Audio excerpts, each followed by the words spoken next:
আপনি কখনো কি এমন জায়গায় যাওয়ার কথা ভেবেছেন যেখানে মানুষ যায় না, যেখানে নাম শুনলেই গ্রামের বুড়োরা মাথা নাড়ে, মেয়েরা চোখ বন্ধ করে আল্লাহ হাফেজ বলে, যেখানে পানি লাল, মাটি কাঁদে আর গাছগুলো মাঝরাতে নাচে?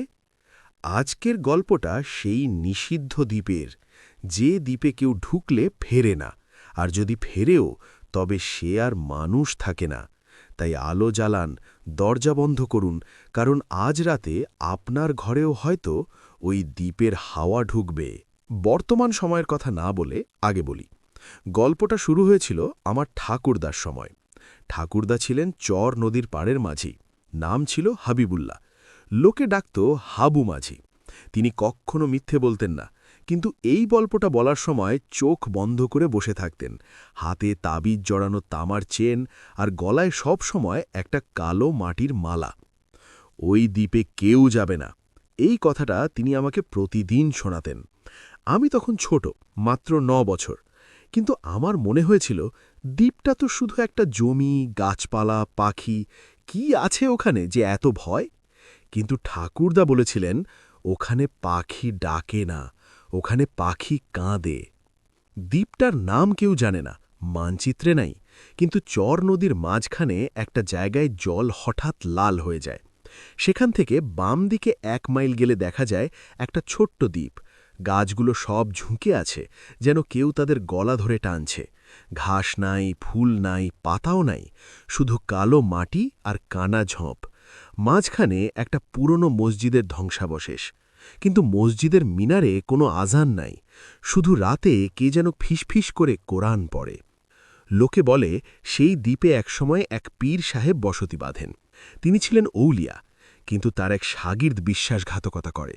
সে পীর সাহেবের কবরের নিচে থেকে একটা কালা তাবিজ চুরি করে। সেই তাবিজে লেখা ছিল এক অশরীরী জিনের নাম, যে জিন শুধু মানুষের শ্বাস খেয়ে বাঁচে। পীর সাহেব মারা যাওয়ার পর দ্বীপটা ধীরে ধীরে নিষিদ্ধ হয়ে যায়, কেউ যায় না। কিন্তু একদিন, বছর হবে ১৯৮৭, চর নদীর পাড়ে নতুন এক মাঝি এসেছে, নাম রফিক। বয়স মাত্র ২২, চোখ দুটো যেন কালো জল, গায়ে শক্ত মাংস, হাতে নৌকো চালানোর দাগ। সে কিন্তু কথা কম বলে, কিন্তু একদিন ঠাকুরদাকে জিজ্ঞেস করে, হাবু মাঝি, ওই লাল জলের পরের দ্বীপটা কি? ঠাকুরদা চুপ করে থাকেন, তারপর বলেন, ওখানে যাওয়া মানে মরা। রফিক হাসে, আমি তো মরতে চাই না, আমি তো শুধু দেখতে চাই। ঠাকুরদা তাকে সাবধান করেন, কিন্তু রফিক শোনে না। এক রাতে পূর্ণিমার চাঁদ যখন লাল হয়ে উঠেছে, রফিক তার ছোট্ট নৌকো নিয়ে চলে যায় ওই দ্বীপের দিকে। কেউ দেখে নাই, শুধু ঠাকুরদা দেখেছিলেন দূর থেকে। রফিকের নৌকোর পুছনে যেন কে যাচ্ছে, পানির উপর দিয়ে, কিন্তু পায়ের শব্দ নাই। রফিক দ্বীপে পৌঁছায় রাত ২টোর দিকে। বাতাসে গন্ধ, পচা মাছের মতো, কিন্তু তার চেয়েও ভয়ঙ্কর, যেন কেউ মাটির নিচ থেকে শ্বাস ফেলছে। সে হাঁটতে থাকে, পায়ের নিচে মাটি নরম, যেন জীবন্ত। কখনো কখনো মনে হয় মাটি তার পা চেপে ধরছে। মসজিদের ধ্বংসাবশেষে ঢোকে। ভেতরে অন্ধকার, কিন্তু একটা আলো, নীলচে যেন জোনাকির আলো, কিন্তু ঠান্ডা। সেখানে দেখে মাটির মধ্যে গাঁথা আছে একটা ছোট্ট মেয়ের কবর। কবরের উপর লেখা, আমি ফিরে আসব না, কিন্তু তুমি ফিরবে না। রফিকের গা ছমছম করে ওঠে।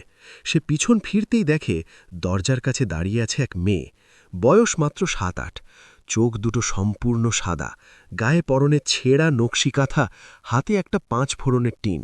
মেয়েটা বলে, তুমি কেন এসেছ? রফিক কাঁপতে কাঁপতে বলে, দেখতে এসেছি। মেয়েটা হাসে, কিন্তু তার মুখ থেকে হাসি নাই, শুধু মুখের কোণ উপরে উঠেছে, যেন কেউ তার চামড়া টেনে ধরেছে। দেখতে এসেছ, তাহলে দেখো। পরদিন সকালে রফিকের নৌকো ভাসছিল চর নদীর মাঝে। নৌকোর ভেতর রফিক বসে আছে, কিন্তু চোখ দুটো সম্পূর্ণ সাদা, মুখে কথা নাই, শুধু মুখের কোণে একটা অদ্ভুত হাসি। গ্রামের লোকে তাকে টেনে তোলে।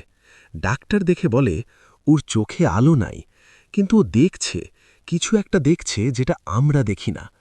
রফিক কখনো কথা বলে নাই, কিন্তু রাতে রাতে সে নদীর ধারে যেত, হাতে একটা ৫ ফোড়নের টিন নিয়ে, আর মাটিতে আঁকত একটা দ্বীপের ছবি। কিন্তু সেই দ্বীপে মানুষ নাই, শুধু হাজারো সাদা চোখওয়ালা মেয়ে। বছর পরে আমি বড় হই, ঠাকুরদা মারা যান। তার ডায়েরিতে লেখা ছিল, নিষিদ্ধ দ্বীপে যে যায় সে ফেরে না, আর যদি ফেরেও তবে সে শুধু শরীর ফেরায়, আত্মা ওখানে থেকে যায়, আর ওখানকার মেয়েটা তার শরীর ধার করে পৃথিবীতে আসে।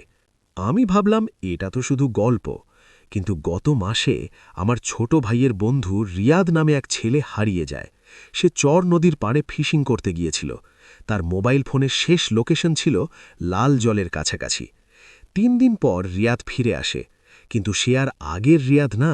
সে এখন রাতে ঘুমায় না, দিনে চোখ বন্ধ করে থাকে, আর হাতে সবসময় একটা ছেঁড়া নকশি কাঁথা জড়ানো। গতকাল রাতে আমি দেখলাম রিয়াদ আমার জানলার বাইরে দাঁড়িয়ে, চোখ দুটো সাদা, হাতে ৫ ফোড়নের টিন, আর মুখে বলছে, ভাইয়া, ওই দ্বীপে তোমার জন্য জায়গা খালি আছে, আমি তোমাকে নিয়ে যাব। আমি আজ পর্যন্ত সেই ঘরে থাকি না। দরজা ৩ তালা দিয়ে বন্ধ করি, জানলায় লবণ ছড়িয়ে রাখি, আর রাতে ঘুমানোর আগে পড়ি, হুজুর আল্লাহ, আমাকে নিষিদ্ধ দ্বীপের হাওয়া থেকে বাঁচাও। কিন্তু কাল রাতে আমার ঘরের কোণে একটা গন্ধ পেলাম, পচা মাছের মতো, আর মাটিতে দেখলাম একজোড়া ছোট্ট পায়ের ছাপ, যে ছাপগুলো পিছন দিকে যাচ্ছে। আপনি কি এখনও ভাবছেন এটা শুধু গল্প? তাহলে আজ রাতে জানলা দিয়ে বাইরে তাকান, দেখুন তো আপনার ঘরের মাটিতে কোনো ছোট্ট পায়ের ছাপ আছে কিনা। আর যদি দেখেন, তাহলে জানবেন নিষিদ্ধ দ্বীপ আপনাকে ডাকছে। লাইক করুন, সাবস্ক্রাইব করুন, কিন্তু রাতে এই গল্পটা একা শুনবেন না, কারণ ওরা শুনতে পায়।